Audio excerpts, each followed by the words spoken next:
Welcome to Market Buzz. I'm Greg Schnell, the Canadian technician and host of the Market Buzz. Each show, we do a deep dive into different industries using weekly charts to see what is happening on a long timeline. Please follow me on Twitter at Schnell Investor, and you can also find my blogs on ospreystrategic.org. So today I want to talk about some of the strong ETFs, and I think one of the challenges investors have is staying on top of what's working. And this can just be a summary to try and at least point you down a road that's working within the market. And so we'll try and use those to help us out. But I think we have some important changes around us that are worthy of covering off. So I'm going to do that to start, and then we'll finish off with how to sort these strong ETFs out there and establish a way of looking at them to find the strongest or the weakest and to be aware of the changes. So September finished near the lows, and November looks to finish near the highs for the month. So September is the end of the third quarter, and the chart basically finished right in the bottom right-hand corner. Since then, we've rallied quite a bit, and we're up, but here we are at the highs of the quarter, or the highs of November, and potentially the highs of the quarter. But let's take a look forward and just talk about that a little bit. And then I want to cover off the strong ETFs. So if you haven't seen what we have to offer at Osprey Strategic, head over there. There's a free article that I just posted on Tuesday, and it's about some of the ways we look at doing capital preservation and when we want to be involved with the market and how that works. Anyway, you can go see all of our work there for just one $7 payment, and that gives you a whole month to look through everything we've ever done. And currently, we have Dwight Galusha working with me, and he does trade setups every day, trying to give us 5 trade setups. I always try to post the Schnell strength indexes in there, and that type of information can really help you understand where we are in a market cycle. So anyway, if you get a chance, head over there and check that out. So looking at the markets here, the Nasdaq was down another 0.73, and I think the real question, if we look on this 60-minute view, you can see we're below the 100-period moving average, which is roughly the 20-day. And I think if we scroll down here a little bit, on here, it actually puts us right on the 20-day to finish today. So we want to watch and see how the market responds here. You can see back in July, that was kind of a big bounce point, and we were able to head up out of there. I think one of the questions I have here is we had declining volume heading into the Thanksgiving weekend, and now we haven't really done anything to kind of change that. So the momentum continues to have, we continue to have low volume, so we're running out of buyers regularly. And what we see here is the PPO looks like it wants to roll over right around 0. So we want to watch that very closely. And then when we zoom out and look at the big picture, we've still got a PPO down in negative territory. It is above its signal line, but looking at the histogram down here, we don't have any real sort of momentum yet. So we'll watch to see how the rest of the week pans out, but we seem stuck under the 40-week moving average in black. That's also the 200-day moving average. And so until we can get some sort of structural push here to get that going, that will be a very important context for us to consider, because one of the big problems we have is in a bear market, something has to change, and eventually we cycle over to the growth side of the sector analysis. We have not been doing that. So oil has been weak, and I like to use that as an economic indicator, but we've also had strength out of the defensives, staples, utilities, and healthcare. They've been outperforming. So that doesn't really put a risk on mode. And again, the next problem with all of that is that we're just not having any real volume stepping up here. And you can see a relatively strong volume drop off after October had some pretty good buildup in November. All of a sudden, the interest is waning quite quickly. And if we look back in August here, we can see that in August, as the interest kind of slowed down, and the market topped out. That was really a good clue for us that we were running out of momentum, and we seem to be back there again. We're 750 million shares, which is right in line with where we were. It was slightly lower than that when the market topped out in August. So unless we get some real buyers showing up for work here, I think we have more work to do. Now, one of the areas I'd like to look at is USO, and there's a specific reason I want to cover it off.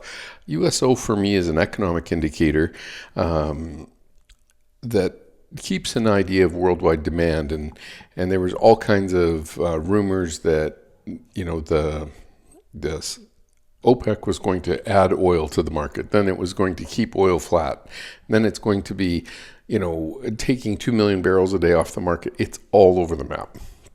So what we need to do is watch what investors are doing, and the news flow is going to come out of that, but we need to watch that. And we should get some ideas about the Russian price cap on December the 5th, and then OPEC meets on the following day. So all of this adds up to be a pretty blustery looking picture for the next couple of weeks. We're still below the 20-day moving average, and we have been for a while. One thing, this is my PPO setting that's a little bit different than other people use, 4100, and then that's giving us a positive cross here today for the first time in a while. So when we look at the chart for oil, you can see it's testing its prior low here. On crude oil itself, maybe we should just go to the WTIC chart. We don't get intraday data for that one, but what you can see is we pushed lower on that particular chart and made a new 2022 low. And now we're trying to rally out of that hole. So this is at least a place to trade against. And we're, unlike the indexes, we're actually starting to see the volume pick up here. So maybe we're making a hard low and we're about to bounce out of here.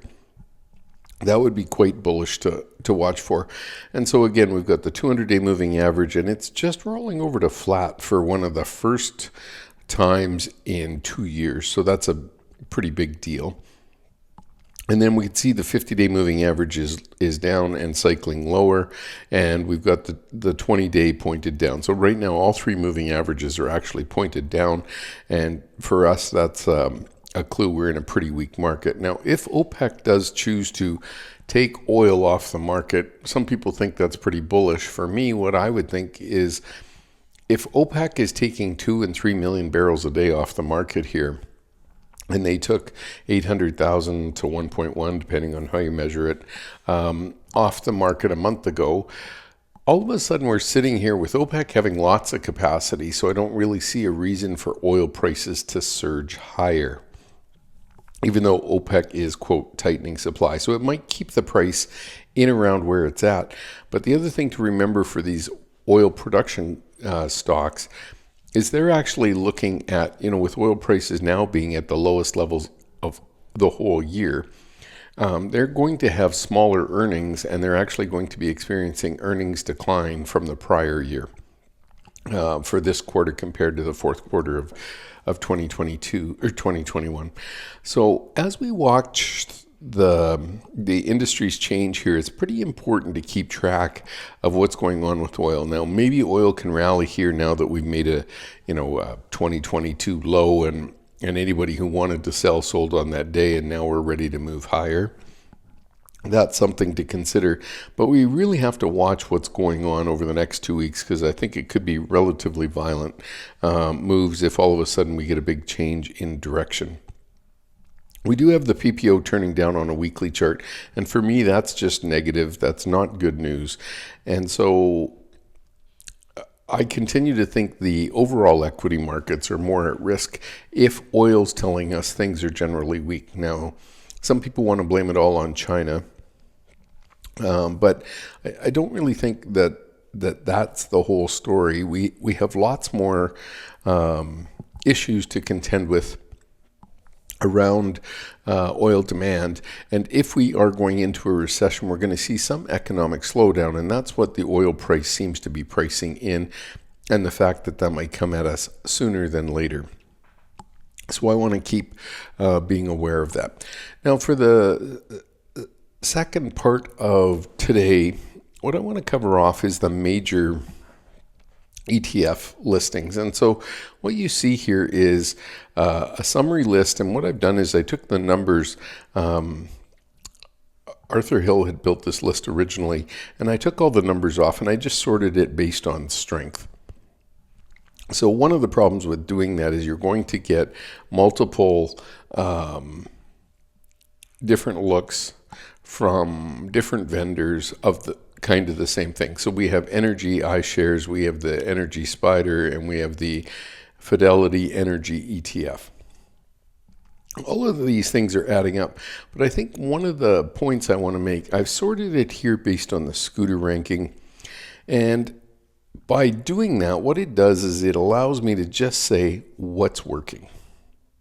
So if we go look at the Turkey Stock Exchange, not the Thanksgiving Turkey Stock Exchange, the country Turkey, we can see this has had a ballistic move, really a big push to the upside here.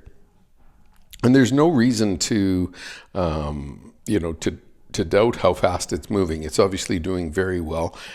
I do want to briefly show one technical thing here. You see how all of these prices kind of made a ceiling? We broke out, we pulled back, and we just went kind of under that level, tested lower, and then rocketed to the upside. We call that a breakout with a back test. That's textbook price action. And so we want to watch for, whenever we get a breakout that fails, we always want to come back to it and just make sure if it is in fact going to move higher, this is a good place to get on board. Now, some of the other things that we saw on that list, energy was obviously pretty good. The steel market vectors, I'm actually surprised that it's holding up so much. It's at a 99 scooter ranking, but when I look at the charts, it's really kind of choppy. And today was nice with, this is late Tuesday, today was nice with a push above the prior highs in November.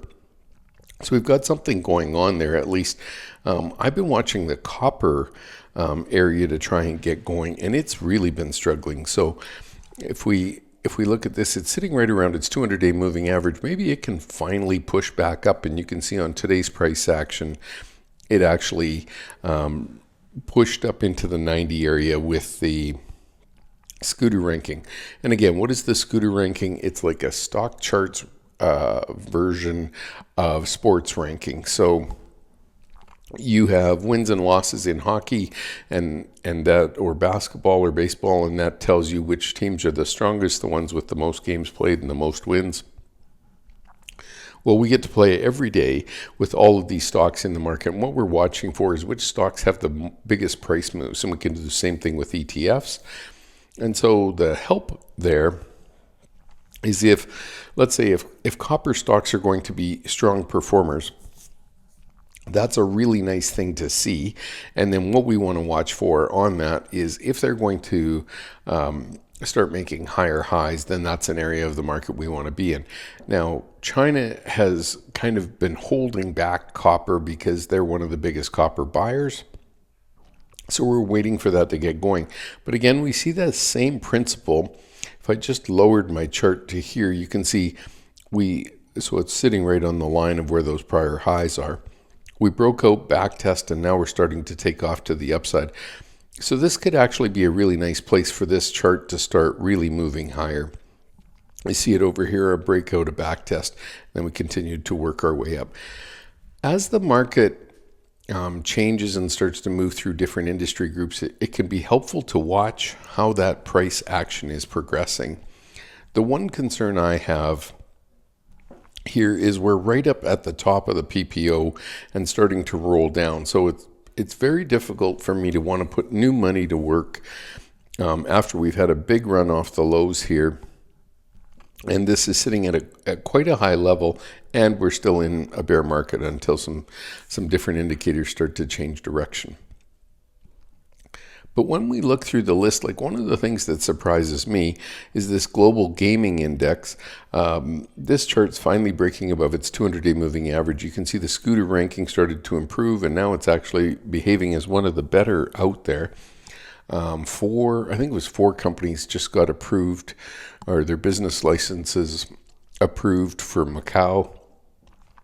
Again, so if they can start to take off to the upside, this is a pretty good place to at least be aware of the change in trend. And again, if we can get through this 39 level, that looks like a pretty strong place to mount a push. Now, our PPO is up at the high level, so I wouldn't mind letting it kind of come down, and even if it could come down around zero, bounce and then start to turn higher, that might make for a better place to get involved. Now, biotechs, I always have trouble trading them. I seem to not be able to pick the right ones. So using an ETF to trade biotechs can be a lot smoother. It takes out some of the big swings by having your weight spread across a lot of the better performing biotechs.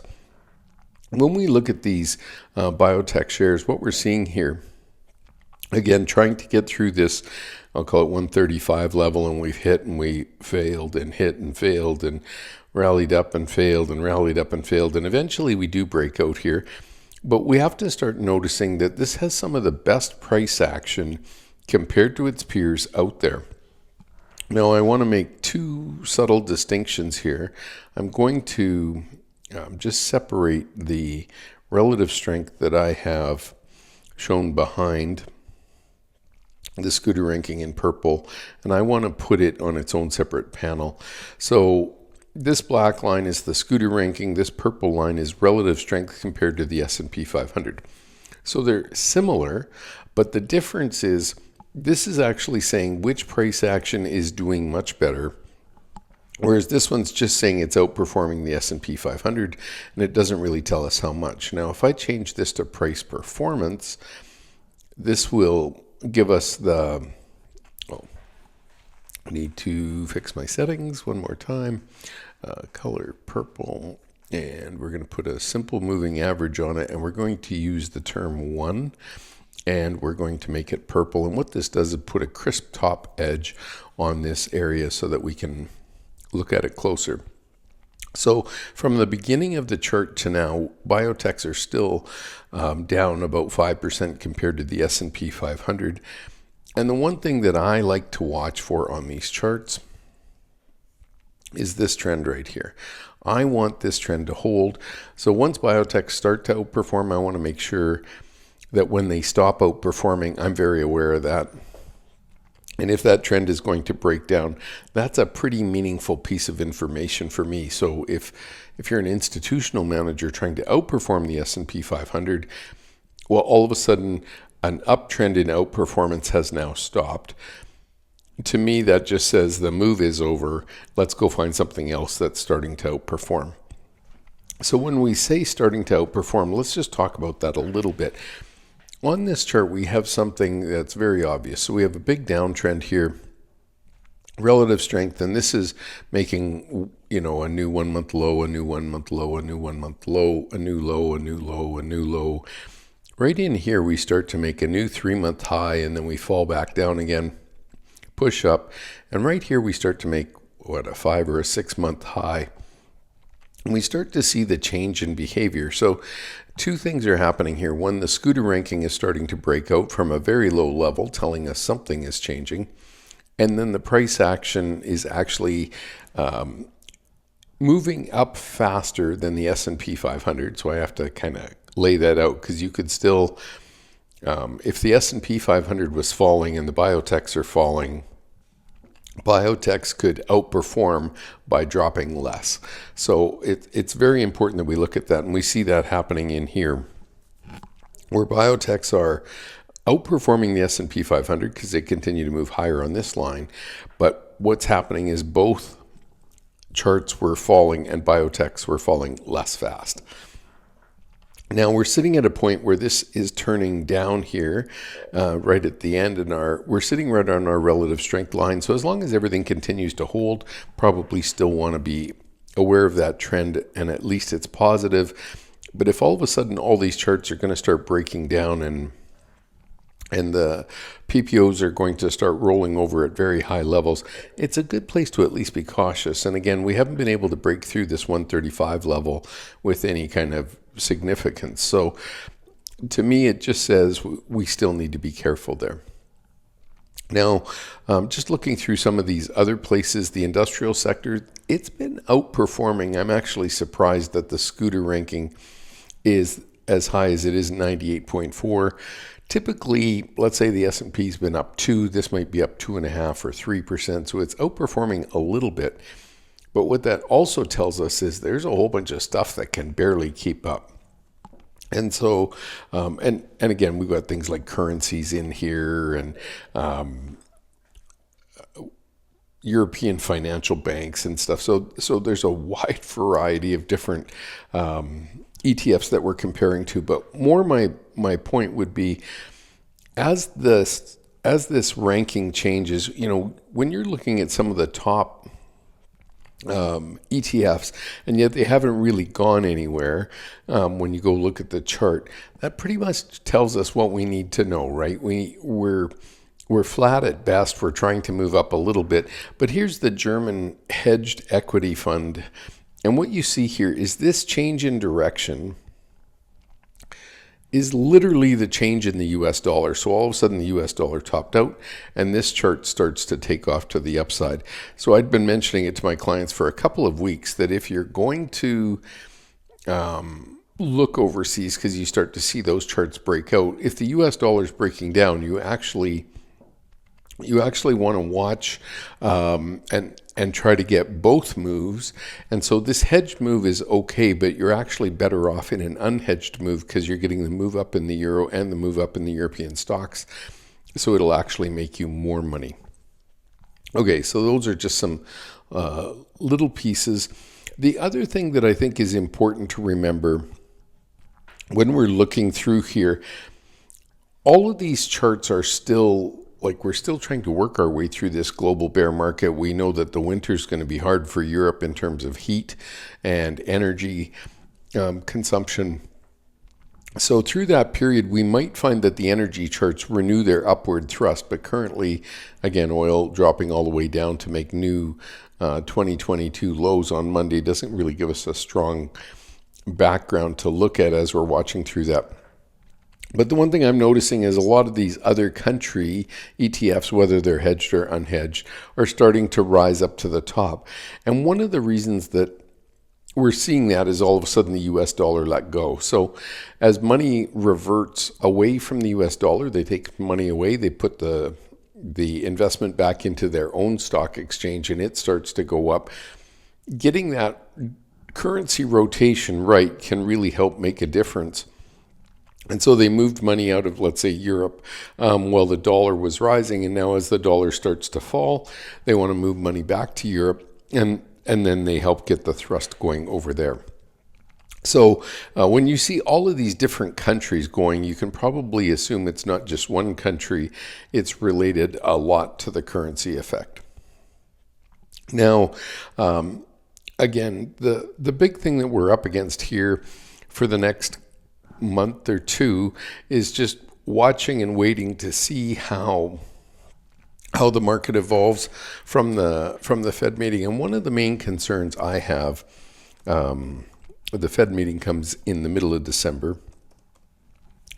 One of the concerns I have, you can see we had this big thrust back in November, and this was literally following the CPI report, and we surged up for 2 days, really in what I would call a short covering rally. But we have not been able to make any real ground since that surge. And so unless we can start to see some buyers step up aggressively here and really start to push the market up, I think we're going to struggle, even if we just stayed in this range. It still makes it hard investing. And one of the things I prefer to do is invest when it's easy and let somebody else do the hard investing.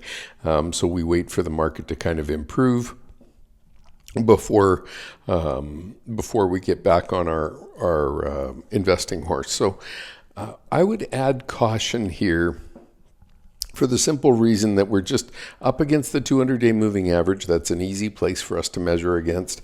And then the second thing is just that literally we had that 2-day surge which caused a whole bunch of short covering, but then we haven't done anything since. We just haven't had a buyer or a group of buyers willing to step in and buy this market hard enough to push these stocks higher. So with that, I want to really emphasize being careful here and looking at the crude oil picture as an economic demand story. It's telling us things are weak, and to jump on this horse doesn't really make sense for me. I want to make sure that the market's able to start moving up. And we get some more important data later this week. We get jobs and some PMI numbers, purchasing managers indexes. So maybe that can help be the news that starts this thrust. But right now we've got nothing, and the market seems to be stalled and hasn't really been able to make it. If we look at this Nasdaq, it's basically making lower lows and lower highs. So with that, thanks for taking the time to join me on Market Buzz. Market Buzz airs Wednesday at 10:30 a.m. Eastern Time. You can also see the recordings on StockCharts TV YouTube page. Thanks, everybody. Have a good week. Bye-bye. Hey guys, Dave Keller here with StockCharts.com. Thanks so much for watching our video. If you enjoyed it, and we hope you did, hit the like button right below. Also, we have so much new content every day. Consider subscribing to the channel. Just hit the subscribe button in the video or right below. Thanks for watching. Stay safe. Have a fantastic day.